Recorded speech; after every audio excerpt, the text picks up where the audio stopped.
You know, at the beginning of the movie, it's going to be an hour and a half. You know, at the end of an hour and a half, I'm done. But with a game, you don't necessarily know how long it's going to go on. So, you know, we can continue to scare them for a long time. Dead Space is a all new third-person horror game that we're working on here at Electronic Arts. It takes place in the future and primarily takes place on a huge mining spaceship. Gameplay-wise, we are definitely, I would say, survival horror. And those have always got a bunch of shooter inside of them. I think we will differ a lot from the survival horror games because we are in sci-fi. And it gives us the chance to have different types of weapons, different types of aliens. Obviously, we're on a spaceship and we're out in the future, whereas a lot of the horror games that are out now seem to take place in present day. Started with Glenn Schofield, the EP. He had a vision for a game that he was all excited about, and he wanted to do a prison game in space, and I think he wanted to even call it, Moon Wars or something. No, it wasn't called Moon Wars. It was, Rancid Moon, that's right, yes. It was sort of like Escape from New York on another planet. And we were like, okay, we got the space part, we're down with that. I'm not so sure about the prisoner part. We've been on teams with each other for a long time, and we would sort of go to movies or go to other see other horror games and be like, do you see what that thing did? And that was crazy. And then we go back to work on like our rated T for teen game and sort of like, yeah, we'd love to make that someday. And we'd sort of toss it around at lunch and stuff like that, but never really thought we'd get a chance. It started a little over 2 years ago. It just felt like it was the right time to go and, talk to the general manager and president of the company about making our own IP. Glenn decided that it was now or never. So he went to the bosses. He was like, look, I got my guys. We're all together. We really want to do this. Give us a little time. Let me show you what you got. And this is just basically the type of project we wanted to work on for years and years. So we all got together and thought a lot about it, and the basic tenements were there. It was going to be a scary horror survival game in space. You play Isaac Clarke, who is a engineer who gets thrown into a pretty crazy and intense situation. We wanted the protagonist to be very relatable and very much like an everyman and very not like a space marine. He's not all loaded out. To be scared, you really have to believe the world. Because if it's all like force fields and lasers, you're like, whatever, I can't even get this. It's all just sort of fantasy. The first thing that we did was, I remember the president saying to me, okay, you can take your 18 people, pick your people, give me the list, and we'll give you 6 months. And I think it was important to us not to come out with a doc at the end of the 6 months. It was, what we really wanted to do was sort of put something in their hands to play. That just buys you a huge, huge amount of confidence. And I'd say that's almost single-handedly the reason that we got to be greenlit, is we did a very thick and detailed vertical slice. If you look at the stacks of like a cake, right? You take the slice and you get all the little stacks. So you get the cake part, you get the frosting part, you get all the other little parts, and you get an idea what the whole cake's gonna be like. So that's why they call it the vertical slice. We wanted to create about 10 minutes of gameplay, but we wanted it to be complete gameplay. Not just like a smoke and mirrors demo where it's sort of faked and you're not really seeing a true representation of the software. That was the biggest thing, is to come out with something we say, here instead of pictures, here, just play it. By the end of that, it was only 15 minutes, but it was really good and really scary and fun, and we still had a year and a half before we had to finish it, theoretically. When we figured out that we could scare people, like scaring people's really hard. But to see someone for the first time pick it up and then jump or scream or yell, I mean, those are great moments. The first time that really sort of came together for me was the first time we turned off the gravity. There's been plenty of games before that have done horror or done other sorts of things, but the first time we turned off the gravity in the game, and it really worked. And like you could walk over stuff and come around the other sort of side, and there was bad guys that were upside down, and there was blood that sort of came out of a thing and it just sort of floated away in globs. I was just like, oh, okay guys, we're onto something. Like, this is pretty good. I'd like people to walk away and think that was the scariest video game they've ever played. That it was new, it was fresh, but that it scared the crap out of them. That would be a great goal. My feeling is that video games are the next medium to start telling stories. A lot of times when you're making a game, you do the story last. But we've completely changed.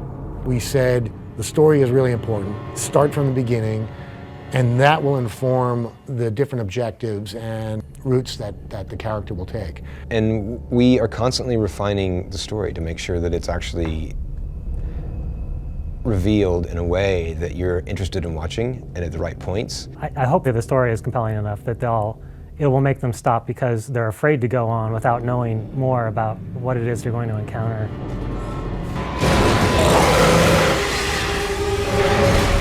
Well, Dead Space takes place on a ship called the Ishimura. The Ishimura is sort of our haunted house. It's the place that you get trapped inside, and you know all the horrible things happen to you, and you're fighting to find your way out of it.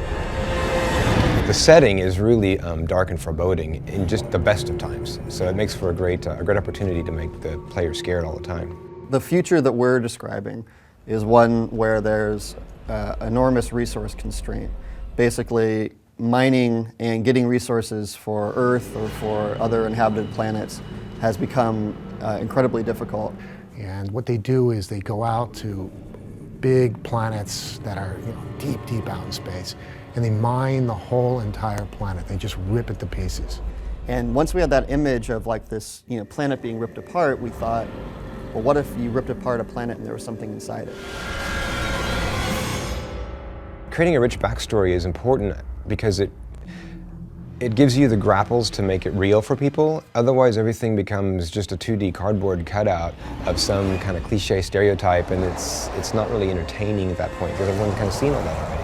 I mean, we've spent so much time on who is Isaac Clarke. We've delved into his history with, well, his parents are divorced and he hasn't seen his dad in 12 years, and his mom joined this religious group, and the same thing with all the other characters. And the more that you know about the characters, the more that you're informed on what they would do in a certain situation.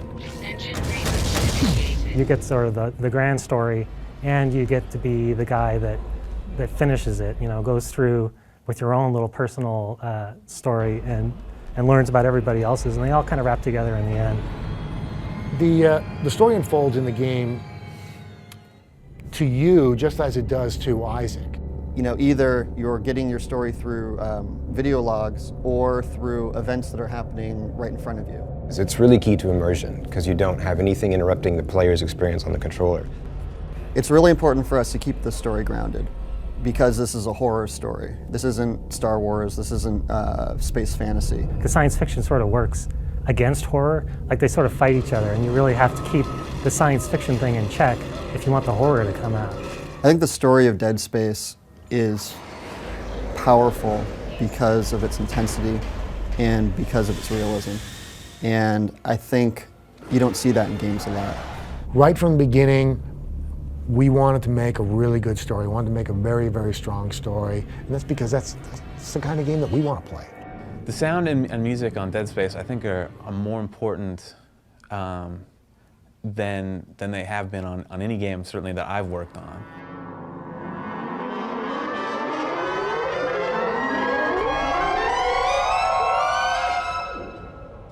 It's not creepy unless there's a reason for it to be creepy. We're able to emphasize the fear and support it. And if it's this big, we can make it this big on the fear scale. We were really fortunate on this game that Glenn realized early on, even though he didn't quite know what it was he wanted, he knew that audio was really important. And so he's really made us a big part of it. We've done this before where we've turned off a scary movie, the picture, and just run the audio, and it's very scary. But if you turn off the audio and just watch the movie, it's not scary at all. So in our game, audio is just about everything. Audio and the visual have to be sort of married together.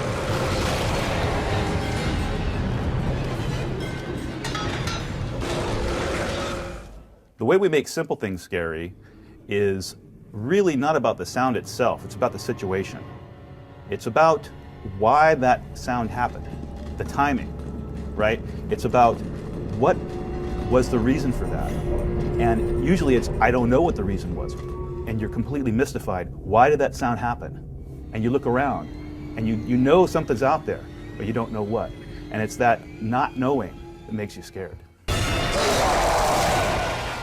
I think one of the most unique audio elements of Dead Space is not necessarily the sounds we make. It's the control of the sounds we make.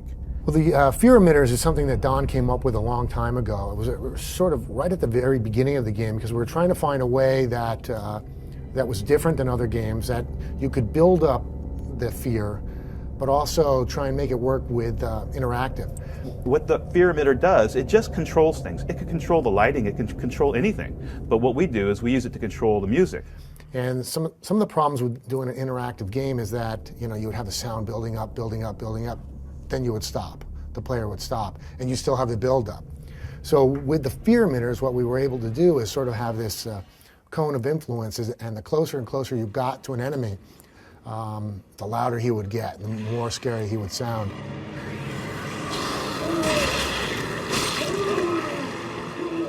And we wanted to create music that not only sort of guided the player towards the right path, but also was interactive.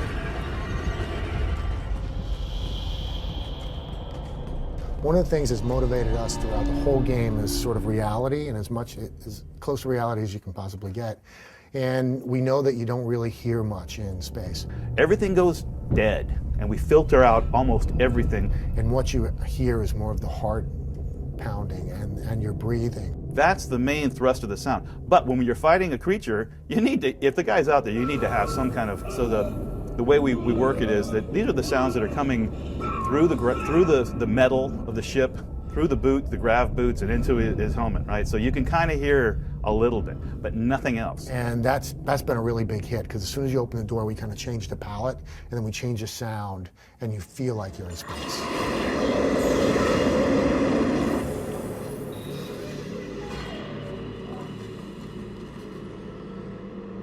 The way I tend to get the unique creature sounds is all about just experimenting. So the monsters in our game are sort of interesting in that they're all sort of based from the human form. And the coolest thing I think about doing the creature voices is really first understanding what the creatures are about. One creature, it starts off looking kind of small and intimidating, and actually use baby sounds and children yelling. But you mix it in with other creatures and panthers and things like that, and what you come up with is something completely different. Don kept saying, Glenn, I got this sound from the BART train. I've been writing it for years, and there's this horrible sound as I go under the bay in the tunnel, and I just want to use it. I'm like, all right, Don, go do it. So he comes back, and it's this horrible sound, and he puts it in this one part of the game where we have no action, no enemies, nothing, and all we're doing is blinking the light, and people just want to run out of that room. It's one of the, greatest moments in the game, but nothing's happening but sound and light. And from then on, I just said, Don, you're going to run with this. That was a great idea. So I was asking him the other day, you got any more of those BART train ideas? You play a lot of games, and the tradition has just been like, just light that guy up, hit him anywhere. Maybe a headshot is important, or maybe they even do like location-specific damage. But we're taking that a lot further and really building the game around that, in that you have to have intent in where you're shooting, right? You have to be strategic about it. Strategic dismemberment is our main mechanic in Dead Space. It's what you use to kill the enemies, basically. Instead of just headshots or body shots, you got to dismember these guys.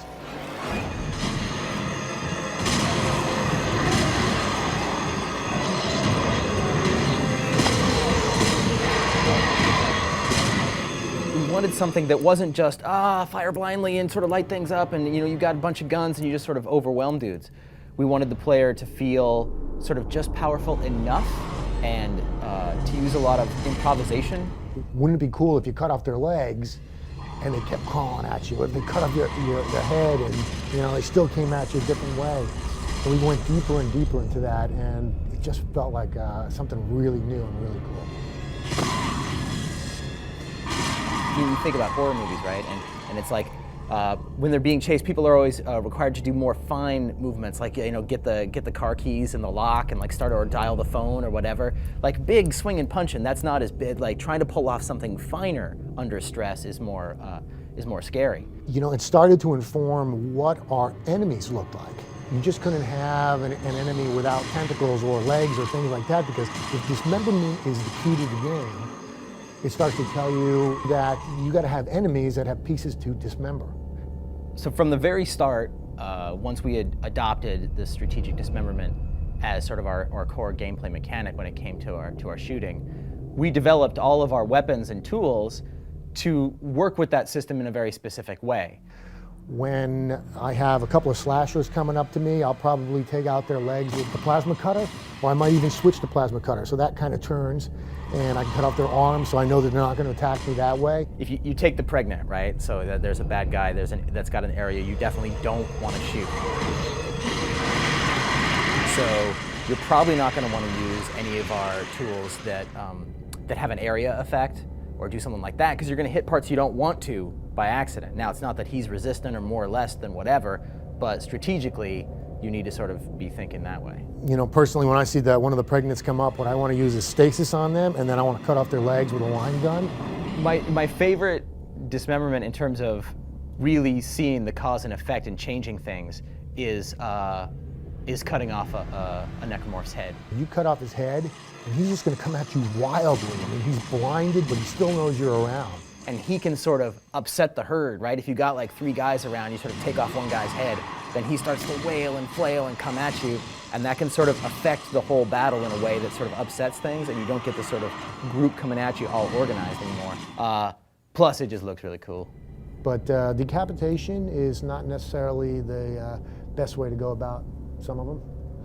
Matter of fact, it just pisses some of them off. The weapons and the whole strategic dismemberment thing works differently in 0G, just like everything works differently in 0G. There's one called the Leaper, and you'll see him like coming at you in 0G. And what I love to do is kind of stasis him, so he's slowing down a bit, and then cut off his arms, and then you kind of just see him float past you.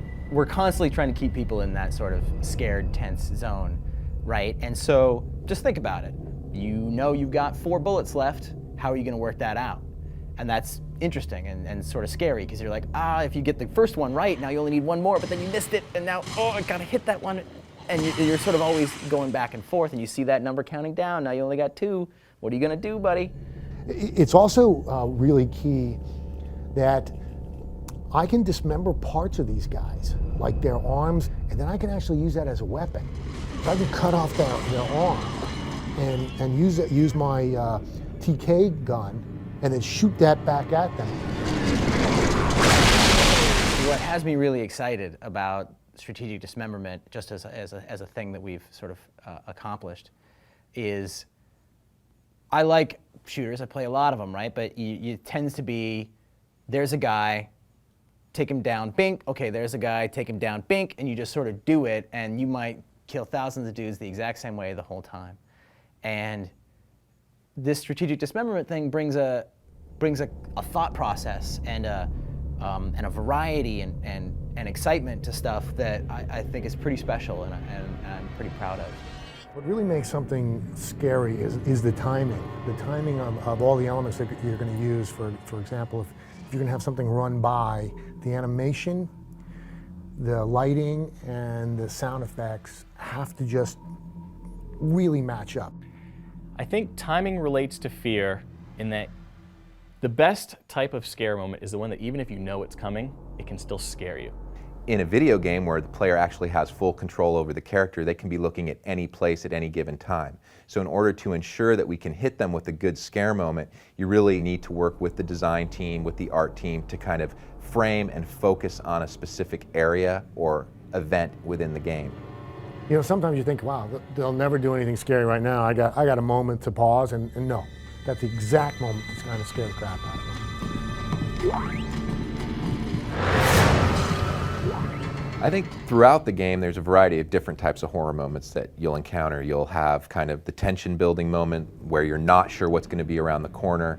You'll have the dementia moment where what you're looking at may or may not be reality, and then you do have your straight up gore fest where you're dismembering things, body parts are flying, blood's flying. And the way that we use them really determines what that setting is. Sometimes you have a scary situation that relies completely on audio. It's just something that you're hearing out of the corner of the room. Sometimes it's all about the imagery. You walk into a room, nothing else happens, but you just know something really disturbing and nasty went down here. So we leave it to the player's imagination in that case to come up with what was that scary moment that happened. So whether you have just one element or whether you have a combination of them, all those things can combine to come up with a really scary scene. In order to kind of get those scare moments where you really make somebody jump, you really have to kind of fake them out by bringing the game down. You can't be at 100% all the time. Well, you know what? We're going to go 10 minutes without anything scary, but we're going to have sort of the ambient sounds with the music or whatever in the background, make you think it could happen at any moment. So if you're walking down a hallway and you're saying, okay, I'm a player, I'm expecting something to jump out of that shadow. If you're looking in that shadow, waiting for it, and when that thing happens, we can still get you, we can still get you to jump back a little bit from the screen. That's the definition of a great scare moment. One of the most difficult things in terms of making something scary for people that are used to being scared is the fact that we have a 15+ hour experience. So you can't reuse the same gags over and over and over again because people are they're going to become desensitized to it. It's not going to work anymore. It's like a gag or a punchline in comedy. You know, you can use that punchline once. And the same thing with horror. You know, maybe I can use the same one twice in a video game since they're 20 hours long, but after that, you got to just keep changing it up. So it's a lot of one-offs, a lot of experimenting, a ton of iteration, constantly retrying it, trying it, and sometimes you almost give up and go, no, this feels like it's going to work, and then you nail it. When we're trying to grab the player's attention and make them look at a scripted event, we use a couple different tricks. One of them is an audio stinger, and an audio stinger is basically that little ding that you hear in a horror movie when the cat runs across the camera and nothing really bad happens. You've got to get the stinger just right. You can't rush it. You can't have things step on top of each other. You can't have voiceover playing when you want to scare somebody. You really need to bring the player's attention to a specific thing and then have that timing play into the event that's going to occur. One of the challenges of the game is making sure that people aren't expecting to be scared or feeling like they can predict when something's going to happen. Because we have to deliver something that the player wasn't expecting, even if they think they were expecting it. You know, the thing that jumps out isn't what they were expecting, and that scares them. Or it jumps out at a different time than they expected it. They think that they're safe and they've moved on, and then it jumps out. Those are all the things that timing has to do with that will really deliver on that scare moment at the end. It's a combination of putting them in the right mood, getting them in the right mind frame, kind of really pointing them at something that you want them to look at and then hitting them with something else. I think it's very challenging to establish something that's going to be scary for people. And I hope that it comes across in Dead Space that we did a good job of nailing the horror and getting people to jump at the right moment. And most importantly, just enjoying the game experience in general. So I think everyone has the dream of being an astronaut when they're a little boy, right? The idea of being up in space, looking out on these beautiful panoramics and the cold, airless environments that you'd be working in, kind of having that different experience. And we thought, oh, what a great way to put the player in some really unique experiences. Zero gravity in Dead Space is completely unique because it's realistic. And, you know, we studied, NASA and JPL websites. We found out how much a hand weighs, how much a head weighs in Zero G because we wanted that realistic weight. And that was very, very important to the game. There are a few ways the gameplay in Zero G works in Dead Space. There are places where Isaac is just in a vacuum. He's got air, but he can jump. He can jump across giant chasms, or he can walk on walls using his magnetic boots. At least 20% of the game is zero gravity. And in some places, you're in combat. In other places, you're, maybe walking around an area. But then, you have to jump from one area to another. Isaac's going to be faced with a number of challenges in Zero G. Sometimes he's going to be in a completely hostile environment, out on the edge of a ship, being bombarded with hazards from the environment and having to manage his air supply. At other times, he'll be inside a ship, less worried about his air supply, but being overrun by the Necromorphs. So going from gravity to zero-G is different in different parts of the game. As you enter into space, you'll notice that the tone of the game gets cold, it gets blue, the audio muffles out like you'd expect in a vacuum. And you know, depending on whether it's airless or not, if it's also airless, there's no sound. You just hear, you know, your heart beating and your breathing. So we have Necromorphs that are particularly effective in gravity, and some that have the ability to handle zero gravity really well. From sort of a horror or terror angle, zero-G is also a little different than regular gravity. The idea that an enemy can come from you at any angle, that the floor may become the ceiling, and the ceiling the floor at any point as you jump across these rooms. So I'm on the floor, and I jump to the ceiling. The whole room will reorient. So now you're on the ceiling, and you're like, okay, where was I? And you kind of got to look around for landmarks on where you are and kind of get your bearings pretty quickly, because if you're in the middle of a battle, you got to figure out where you are. So you'll find that some of your strategies that you use in a gravity environment have to change when you get into an environment where you have leapers that are flying across the room at you. You can't outrun them. They can jump as far and as fast as you can. So the combat changes, and you have to learn to take advantage of that. My favorite moment in zero-G was one of the first times that you walk into a room that's gravity, and you turn gravity off, and things start to float up in the air. I mean, all of a sudden you feel like you're in a completely different world, and that was the moment that we knew we had something special. With Dead Space, the animation that we tried to go for is very realistic. When it comes down to making something scary, it's a lot more than just an animation. One of the things about game animation is, especially with the main character, gameplay comes first. Since day one, we've gone for the thinking that it's quality over quantity. There are times when you might have to interrupt an animation, you know, because you really want to be responsive. You know, and that takes a lot of you know, kind of blending between animations, and that's one of the harder things to get right, because you don't want him to, you're just kind of running, then stop, and there's a weird animation of him attacking, so that takes a lot of work. All that stuff is going to be seamless, so the Necromorph is striding along. If he sees you, he's going to turn and immediately come to attack you without stopping and turning and coming to attack you. It's all about trying to make you feel like you're in the world with those creatures. Isaac has a whole new set of animations in zero gravity. With Isaac, we tried to figure out a way that we could mocap zero-G. It's because it was going to be such a broad motion set. It's basically repeating his whole motion set for regular G and zero-G, which is a daunting task. His walk, because we had to make it feel like, you know, he had the magnetic boots on it, and, you know, he's kind of stomping around. The speeds had to be a little bit changed and slower. And yeah, everything about him, his strafing, all new animations, and the characters that go into zero-G are the same way. You know, we went to Vancouver and started doing our mocap, and we're like, okay, how can we do zero-G? And you know, we tried just kind of mimicking, like walking in zero-G, and that didn't work. So we're like, okay, what else can we do?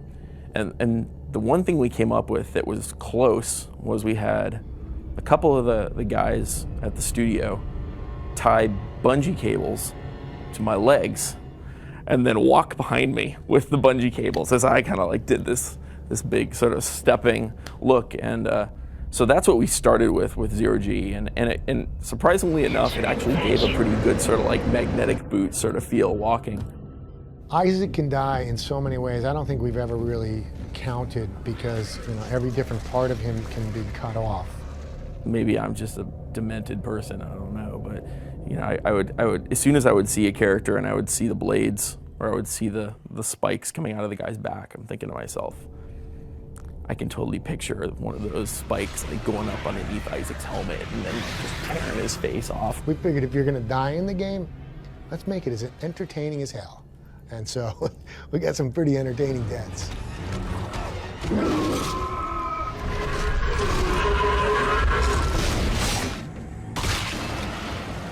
I think my favorite thing is when I am playing our game, and even though I know what's going to happen, I still get scared. And that's pretty funny if you consider that a lot of the stuff I've seen like hundreds and hundreds of times, but when I'm walking down a hallway as Isaac and I come around a corner and all of a sudden a lurker jumps on my face and is just all grabbing at me, and I almost dropped the controller, that it surprises me so much. I mean, that's pretty awesome. If your own game can scare you, even if you know what's gonna happen, I think that's my favorite thing, because that to me says that we've succeeded. What we tried to do is look at real things, like when you're in a dentist chair, right? And he swings that light over you, and it's like it's got like a fly in it, and the lens is like from 1979. It's all yellow and gross, and it's kind of like you feel interrogated. And we ended up basing all of our light fixtures on dentist light. So for us, it was really important that when you walked into a room, you said, oh yeah, it looks a little bit different, but I recognize this as a bedroom. I recognize this as a cafeteria.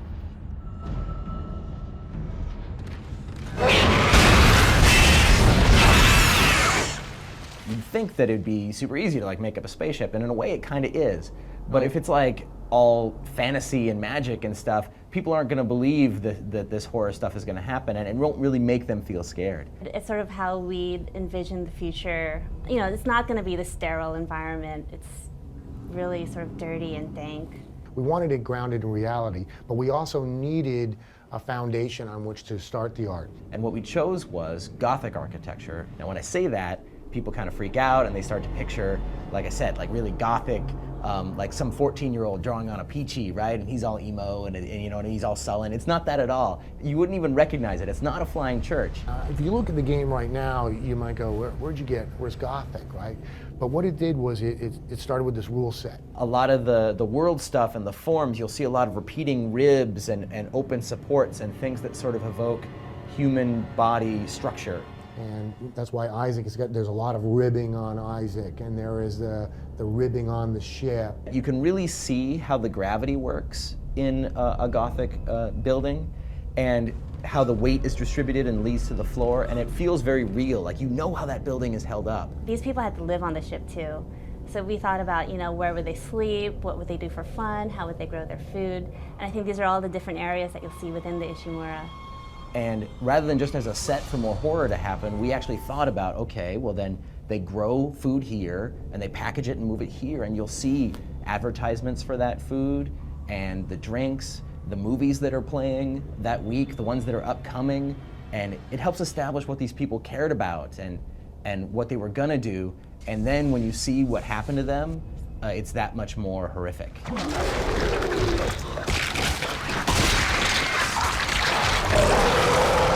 Gore is an important part of Dead Space, and just because it's an important part of horror. I think we tried to hold back a little. We didn't want it to be sort of cheesy gore, where it's just gore for the sake of gore. You know, we wanted to make sure it was motivated by something. So we use the violence and the gore and the explicitness in extreme moments, like when something big has happened, or there's an important thing that we want you to feel at that moment. That's when it gets ratcheted all the way up. You know, there's kind of two different types of gore, I think, in the game, and one is with the enemies. The Necromorphs in our game have a whole ecology to them. It's not just a bunch of zombies all coming at you and that's their only job. We wanted to make sure that they really came from people on the crew, that you could tell that they were once human and that something sort of mutated them into what they are right now. But the key idea, the moment when everything sort of clicked for us, was when we made them relatable. And I think it's the human part that makes you kind of like feel a little bad about shooting, right? You know that used to be a human. If you look really closely at some of the slashers, right, you can still even make human eye contact with a few of them, or you can recognize what their old uniform was when they were actually just a normal member of the crew, or the more grotesque ones, you could even see sort of how the human body was repurposed and bent and broken to make something. We named these pretty basically because we figured that, again, realistically, I'm on the Ishimura, and you know, what would happen in a war? You wouldn't give them a name. You'd go, watch those slashers, because that's what they do. And then there are the little guys we call the lurkers. My favorite is the lurker. Okay, it's a baby. It sounds, a little bit like what when you do the baby thing, but there's an energy to that when you see that and in the way they move, and they have this crawl when they come at you. That's creepy. They're just creepy. The scariest moment is when you go into the baby lab. You start off and come into this room and it's kind of greenish, and there are babies floating in this, sort of this goo. It's easy, I think, when you're dealing in that kind of subject matter to do something sort of goofy, but oh no, these little buggers mean business. So it was key that we worked on them over and over again until they were creepy and no one was laughing. They were scared. Some of the people on the team are like, you're pushing it, and I'm like, yeah, we're pushing. I can safely say I never imagined I was going to make a game where you drop kick a baby. Who doesn't want to drop kick a baby?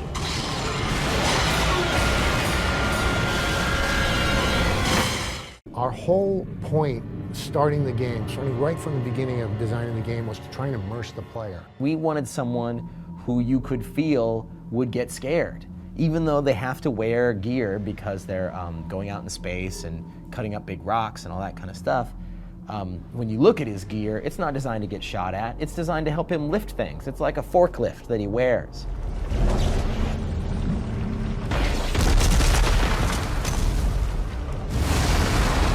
Isaac Clarke is the main protagonist of Dead Space. Right from the start, Isaac was an engineer. Isaac was an everyday guy.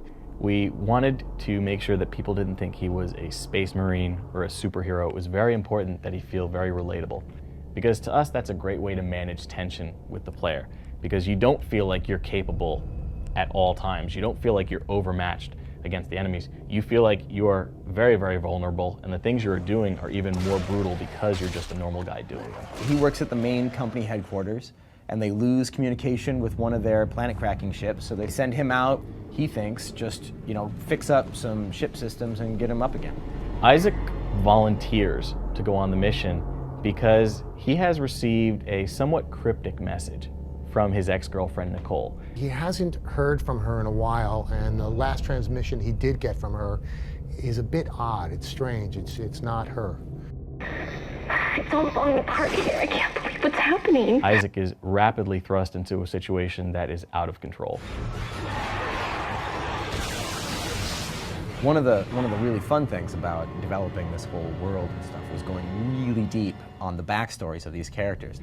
We knew that a lot of it would never be seen by the player, but as we're developing the game, it's still important for us to have that universe there. It informs our choices, and it helps us when he is doing stuff in these situations to go like, this is what Isaac would do because he's this kind of guy.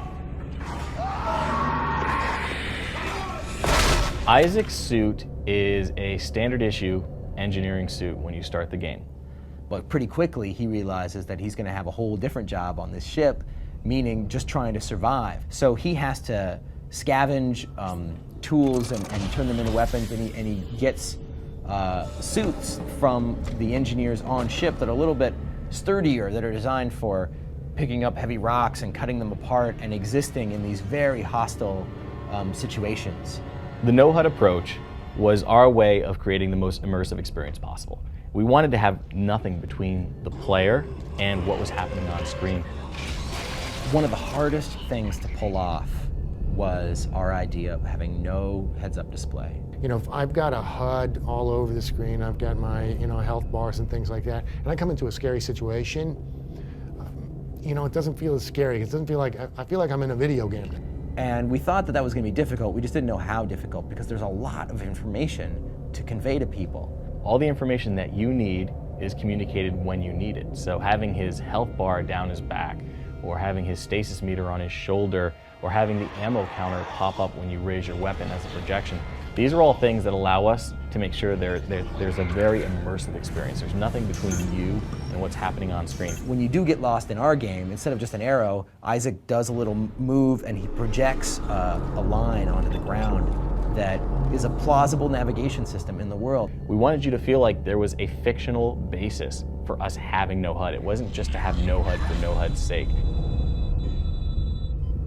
One of the things that happens along the way is that Isaac picks up these special abilities. You get stasis fairly quickly in the game. And it lets him slow down things for a moment. You know, this is something a miner would use when they're working on a delicate piece of fast-moving machinery. They'd want to slow it down so they can be very precise. But Isaac adapts it so that he can use it against enemies. You also have TK. A kinesis gun, we're calling it, which allows him to lift heavy things. He can grab his pickups, he can grab, you know, the arms of the characters and you know, use them as weapons.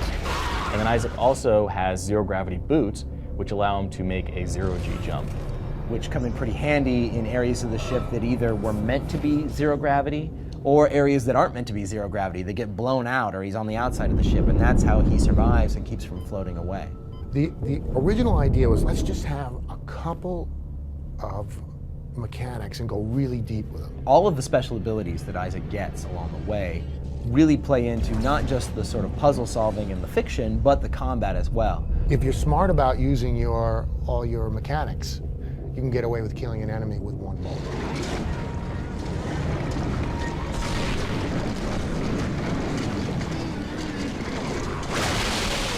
The weapons in the game are basically tools. Bullets aren't horror. Blades and saws and that kind of stuff, that's horror. My favorite weapon would have to be the Ripper. Which is the skill saw. There is just something about mowing down enemies with a spinning saw blade that just gets me every time. Dismemberment is at the heart of the game and is one of the first ideas that we came up with. It means that you're getting a very visceral effect. Limbs are being ripped off, you know, body parts are flying, gouts of blood are pouring against the walls as these creatures are being torn apart. It all reinforces strategic dismemberment. And in the instance of the plasma cutter, the way it's oriented is really important. So you use the alt fire to change it from vertical like this to horizontal like that. And in the course of one enemy, as you're sort of adapting to what he does, you might, you know, 2 vertical shots, a couple of the horizontals, and a top end. It's a completely different way of thinking and playing and using these tools than your standard pistol. We want to be to dismemberment what Burnout was to Crashing. It's just very visceral, it's very brutal, and it makes what you're doing feel very grounded and in some ways a little disturbing. You're a normal guy doing some really, really unspeakable things, but at the end of the day, I'd say the Necromorphs had it coming, so it's a lot of fun.